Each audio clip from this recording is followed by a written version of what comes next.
Assalamualaikum warahmatullahi wabarakatuh.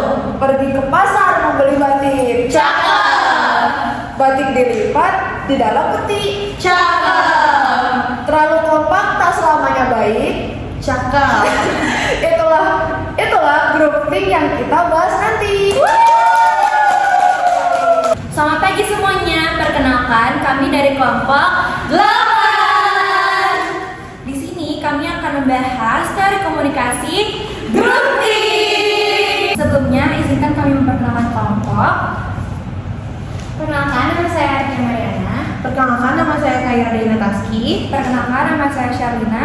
Perkenalkan, nama saya Ramsita Kumalasari. Perkenalkan, nama saya Princess Akalisa Yuda. Selanjutnya kita akan melanjutkan pembahasan terkait dengan grup think. Jadi, apa itu grup think? Grup think itu merupakan sekelompok orang yang menghindari ketidaksetujuan dan sepakat satu sama lain meskipun itu menyebabkan keputusan yang buruk. Jadi, dalam grup think ini mereka tidak terlalu mempedulikan terhadap evaluasi yang kritis, tapi hanya untuk demi menjaga kepentingan harmoni sosial dalam kelompok mereka. Selanjutnya untuk gejala utama, Jadi di sini saya akan menjelaskan tentang gejala utama dari grup think. Yang pertama ada ilusi tidak terkalahkan. Apa itu ilusi tidak terkalahkan? Yaitu anggota yang merasa kelompoknya tidak bisa salah dan selalu benar. Jadi mereka meremehkan resiko yang ada. Yang kedua rasionalisasi. Kelompok mengarang alasan untuk menolak informasi yang bertentangan dengan konsensus. Yang ketiga ada tekanan pada penentang, yaitu tekanan verbal atau sosial untuk membungkam anggota yang memiliki pendapat yang berbeda dari yang lainnya.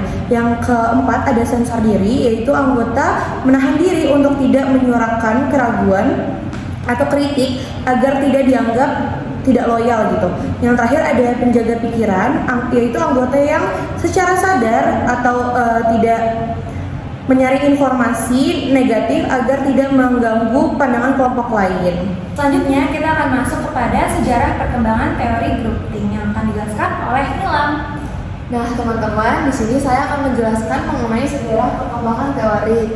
Nah, perkembangan teori sendiri itu layaknya secara fundamental berakar pada kegelisahan akademik Irving L. Janis pada tahun 1970-an. Nah, sebagai seorang psikolog sosial, Janis itu pada tahun 1972 mengawali risetnya dengan melakukan autopsi terhadap berbagai kegagalan fatal dalam kebijakan publik dan militer Amerika Serikat. Ia berusaha menjawab paradoks mengenai mengapa kelompok individu yang memiliki tingkat intelektualitas yang tinggi justru dapat menghasilkan keputusan kolektif yang cacat secara logika. Meskipun pada mulanya bersifat psikologis, teori ini bertransformasi menjadi pilar penting dalam ilmu komunikasi karena inti dari fenomena ini terletak pada dinamika pesan dan interaksi antara anggota yang menghambat pertukaran informasi secara kritis. Lalu berikut ini ada seperti sejarah perkembangan dari grup think dalam ilmu komunikasi yang ada di era-era yang berbeda. Ada yang pertama era 1970-an di mana komunikasi politik dan pengambilan keputusan. Lalu juga ada era 1980-an dengan tema komunikasi kelompok dan dinamika pesan. Setelah itu 1990-an dengan komunikasi organisasi dan budaya kerja, dan yang terakhir era 2000-an, yaitu era ini di mana komunikasi media baru dan juga digital. Selanjutnya kita akan masuk pada prinsip atau asumsi teori. Jadi yang pertama yaitu proses pengambilan keputusan tidak selalu rasional. Nah, teori grup think ini sebenarnya awalnya dikemukakan oleh Irving L. Janis. Sebenarnya berakar pada asumsi dasar bahwa pengambilan keputusan dalam antar anggota kelompok itu sifatnya tidak selalu rasional, melainkan berdasarkan adanya kedekatan emosional ataupun dominasi sosial di kelompok itu. Bahkan mereka tidak menggubris adanya kritikan ataupun opini-opini yang lain supaya menjaga harmoni sosial dalam kelompok itu. Kelompok yang memiliki tingkat kohesivitas yang tinggi cenderung mendorong mengembangkan dorongan kuat untuk mencapai tujuan yang konsensus. Ya itu tadi, bahkan jika hal tersebut mengorbankan evaluasi yang kritis. Kemudian yang kedua yaitu kohesivitas kelompok menjadi faktor pemicu dari grouping. Nah, yang tadi yang saya sampaikan, kohesivitas kelompok ini ditandai oleh emosional. Jadi ibaratnya kelompok ini sudah deket banget nih. Jadi dalam kelompok itu nggak pengen mengasumsikan atau membuat opini yang berbeda demi keberlangsungan, kedekatan, dan kedamaian kelompok itu sendiri. Kemudian yang ketiga, anggota kelompok cenderung mengisolasi diri dari perspektif eksternal. Janis menekankan bahwa kelompok yang tertutup terhadap opini luar akan lebih mudah terjebak dalam bias yang kolektif. Kemudian yang keempat, anggota yang dominan menjadi role model. Jadi teman-teman pada tahu nggak sih atau pernah ngerasain nggak sih dalam circle pertemanan kalian ataupun kelompok diskusi mata kuliah kalian selalu ada beberapa orang atau satu orang yang menjadi dominasi atau menjadi ketua kelompok lah istilahnya. Dan kita sebagai anggota kelompok itu kayak jadi manut-manut aja karena dia orang pertama yang mengemukakan suatu pendapat ini, kita jadi kayak oh iya benar juga ya. Jadi kita kayak nggak berani macam-macam, kita nggak berani kayak ngobrol kasih opini yang lain gitu sih kurang lebih untuk yang poin keempat. Selanjutnya yaitu adalah konsep-konsep teori grouping yang akan dijelaskan oleh Cesa. Jadi saya izin untuk menjelaskan mengenai konsep-konsep dari teori grouping. Yang pertama itu ada ilusi kebal atau invulnerability, di mana di konsep ini kelompok merasa mereka itu udah pasti selalu benar dan nggak mungkin gagal. Jadi kelompok ini itu meremehkan kalau misalkan ada kendala-kendala atau risiko ke depannya. Jadi mereka itu terlalu percaya diri. Lalu yang kedua itu adalah ilusi kesepakatan atau konsensus, di mana kelompok ini menganggap bahwa isi kelompoknya itu sudah pasti setuju semua. Padahal sebenarnya itu ada yang tidak setuju, cuman mereka itu takut untuk menyampaikan pendapatnya karena takut berbeda sendiri atau tidak enak. Lalu yang ketiga itu self-censorship, di mana pada konsep ini anggota kelompok itu menahan pendapatnya sendiri.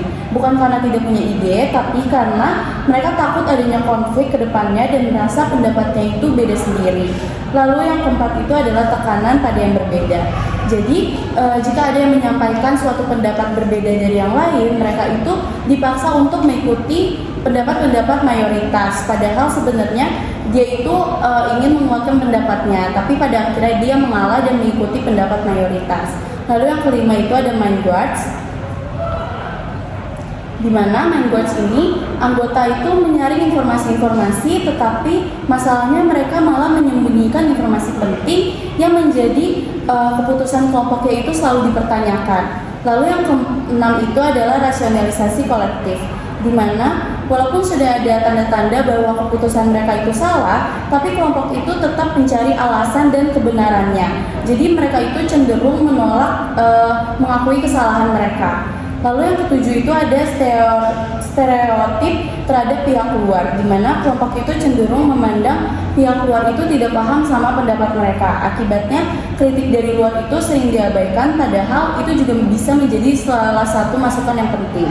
Lalu yang ke-8 itu adalah keyakinan moral kelompok, di mana kelompok ini merasa keputusan mereka itu selalu benar secara moral, jadi mereka itu tidak pernah mementingkan dampak-dampak negatif ke depannya. Untuk yang selanjutnya itu penerapan teori grouping dalam konteks relationship yang akan dijelaskan oleh Ariana. Oke, di sini kan ada gambar ya teman-teman. Jadi ada sekelompok anak di situ. Dan jadi ada salah satu anak nih yang bilang kalau misalnya, gimana kalau misalnya kita bikin kastil, tapi cuma pakai balok yang warna merah. Dan sejujurnya teman-teman yang lain itu tuh sebenarnya nggak setuju guys, karena mereka pikir bahwa kalau baloknya pakai warna merah aja, kesannya tuh kayak terlalu monoton dan juga boring. Tapi mereka memilih untuk diam karena mereka tuh takut mereka dianggap beda, mereka takut dikucilkan, dipojokkan, dan juga mereka takut memecah belah pertemanan. Dan pada akhirnya semuanya tuh angklung setuju aja. Dan hasilnya kastilnya tuh akhirnya berwarna merah teman-teman. Yang dimana ya balik lagi kesannya monoton dan biasa aja. Padahal kalau misalnya teman-teman yang lain berani untuk menyampaikan isi hati mereka, menyampaikan pendapat mereka, kemungkinan hasilnya akan jauh lebih baik lagi daripada yang ini. Nah, ilustrasi tersebut ini namanya adalah grouping. Jadi kekompakannya itu benar-benar dijaga banget sampai kualitas keputusannya itu dikorbankan sehingga mengalahkan keinginan untuk memikirkan alternatif yang lebih baik lagi. Akibatnya keputusan yang dihasilkan ini tuh di bawah standar dan bahkan bisa disebut juga sebagai pilihan yang buruk gitu. Dan ilustrasi ini pun juga mencerminkan konsep self-censorship yang sudah dijelaskan oleh Jasa, yaitu ketika anak-anak lain menahan diri mereka untuk berpendapat ketika memiliki ide yang berbeda. Selanjutnya itu review kasus jurnal internasional yang akan dijelaskan oleh Kaya. Oke baik, di sini saya akan menjelaskan tentang salah satu review kasus jurnal internasional yang berjudul Grouping and the Space Shuttle Challenger Accident Toward Quantitative Case Analysis, karya James K. Esser dan Jonas S. Lindorfer. Yang pertama di sini saya akan menjelaskan tentang kronologi kasus dan terjadinya fenomena grouping.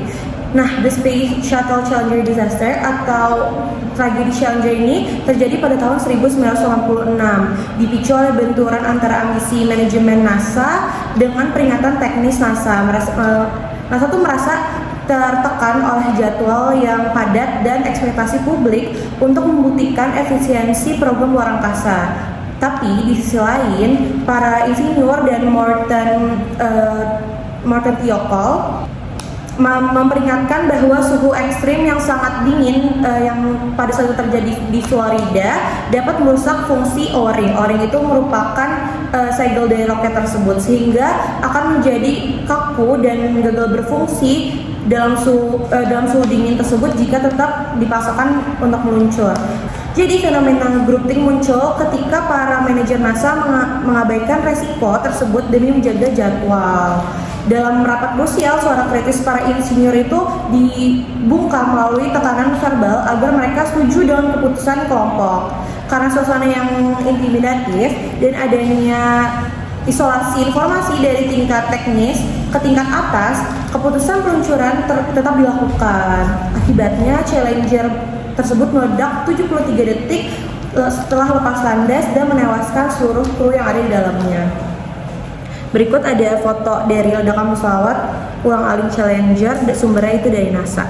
Selanjutnya di sini ada yang kedua, yaitu kaitan fenomena kasus dengan teori grouping. Berdasarkan analisis jurnal Esser dan Lindorfer pada tahun 89, kasus ini secara sempurna menggambarkan 8 gejala grouping yang dirumuskan oleh Irving Janis. Poin-poin keterkaitannya itu yang pertama ada ilusi kekebalan atau illusion of invulnerability. Jadi manajer NASA tuh merasa organisasi mereka tuh terlalu hebat buat gagal untuk karena misi-misi sebelumnya tuh selalu sukses. Jadi mereka takut dicap orang kalau mereka tuh masa NASA gagal sih gitu.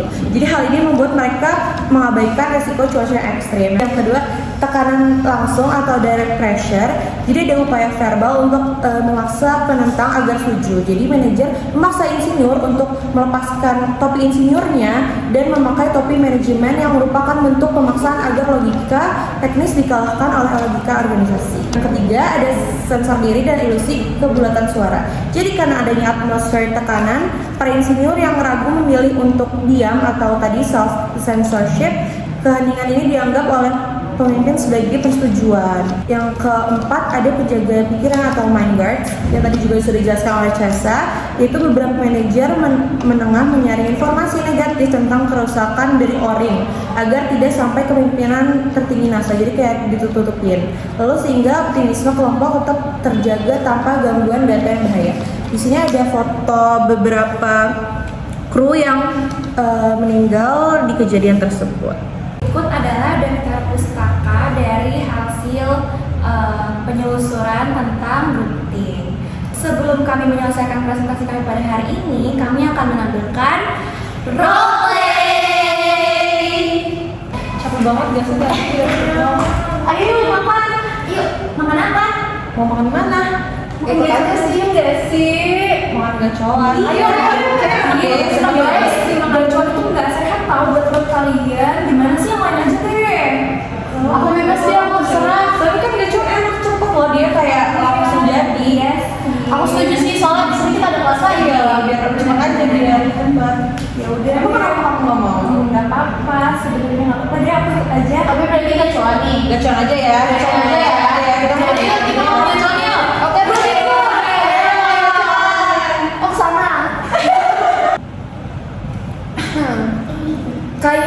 dibuat bangku. Cakep. Nyaman duduk di bawah pohon nangka. Cakep. Jangan takut berbeda mau. Cakep. Karena kritiklah yang menjaga logika. Demikian dari hasil presentasi kami. Terima kasih atas perhatiannya. Kami tutup dengan salam. Wassalam.